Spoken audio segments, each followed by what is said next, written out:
Alrighty, take two. We're here at Broadhead with Jamie. Well, how have you seen the Ottawa beer market change since you guys have opened? So I believe at the time in Eastern Ontario we were about, I'll say, fifth to market. I'm not sure exactly the number of functioning breweries in Ottawa now, but I know it's over 20.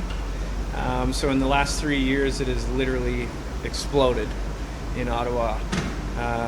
I'll tell you in 2 or 3 years if that's a good thing or not. Okay, and this is something I actually was talking about with some of the other breweries we've been at today. Really, when I was here last, it was about 2.5 years ago, and the functioning breweries were under half of what they are now. Yep. What do you think has changed to make this explosion happen? And in all honesty, what do you think was the leading cause for you guys being so far behind of the rest? Well, not even the rest of the province, but say just Toronto, who was already at like 30 before Ottawa started. I think first and foremost, population. Toronto's a pretty huge place, so the market there is massive. I would say it's the biggest in Ontario. So anything that's going to drive in Toronto, everything around it is going to lag a little bit. Now, I also say Ontario in general lacks, I'll say, behind the United States by a conservative guess might be 5 years. So anything that's happening there, we'll see, 3 to 5 years down the road. And in terms of why it's happening here, I think it takes a big shift in people's mind to get off of big beer. We see a lot of our clients that are buying our beer, obviously to consume it, but we also see a lot of clients that are buying our beer for cooking and for, marinating things and making breads, baking, all kinds of things like that. So I think that whole artisan world is playing into it a little bit as well. Now, you guys have been around for a few years, so how have you seen working with licensees change and progress in that time?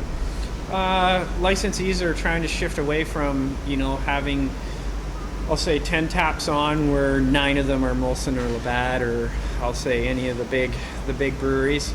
And they start seeing a lot of their customers coming in, and the key words around this area are local. How can I support local? I've seen it myself where even myself, I'll go in, and whether they have my beer on or not, the first question I ask is, what can I get that's local? So you see that shift going from one tap that might be rotational to 2 or 3 to half of the taps all of a sudden are craft taps. There's I'll say a handful of places in Ottawa here that have only craft tap now, which I think if we talked about that 10 years ago, people would have said you're absolutely crazy, like that just wouldn't happen. Now, your Grindstone Amber is available in the LCBO. What type of steps had to be taken to get in there? Lots of steps. About 9 months worth of work. They test everything from, it goes through a taste test down in Toronto.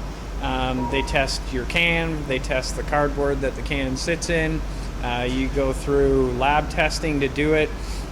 You go through pre-submission where they actually just, say yay or nay on whether it's something that they're looking for. Is the timing of the release proper? And then if you make your way through all that kind of stuff, then it goes to the taste test. And if you make your way through that, then you go to the lab test. So it's a very, I'll say, set out thing. It's a government entity, and if you follow it, it works. If you deviate at all from it, it's a bit of a nightmare. Is there any thoughts of any other beers from Broadhead getting into the LCBO? I don't want to give everything away, but we have made pre-submission on one of our beers to the point where we've also made it through taste testing, and we're at the point where we're at lab testing for one. And I would say to the general public, keep your eyes out around September for a second Broadhead beer. Now, well, I guess that would answer that too, that at some point there should be more offerings through cans instead of just growlers? That's correct. For a brewery our size, if you're going to the LCBO, it makes sense to buy an allotted amount of cans. You put out a lot of capital to do it, and when you're this size, to give you an idea, a minimum order of cans might run you $12,000, $13,000, and that is the least amount that you can buy. So for me to offer, a can available here, I got to spend that kind of money just to hand you a can over the shelf. And we're talking. Well, you guys use the wrap, right? It's been a Nope. No, we don't you use guys the are wrap yet. okay. Yep. No, I just wasn't remembering. I bought your cans a while back. Yep. And that's the reason why some breweries will go with a blank can. They'll buy a whole crap load of them, spend less money, and then wrap them. Wrap them up later. Yeah. You can do a limited run. You can get like 1 pallet, 2 pallets. It might cost you, a tenth of what it was to get I'll say a finalized printed can. And I mean, some breweries think it looks cheaper, some say it doesn't. Some breweries say they work well in their canning line, some get jammed. Yeah. There's pros and cons of both. Alrighty, and the future of Broadhead, what can people look for?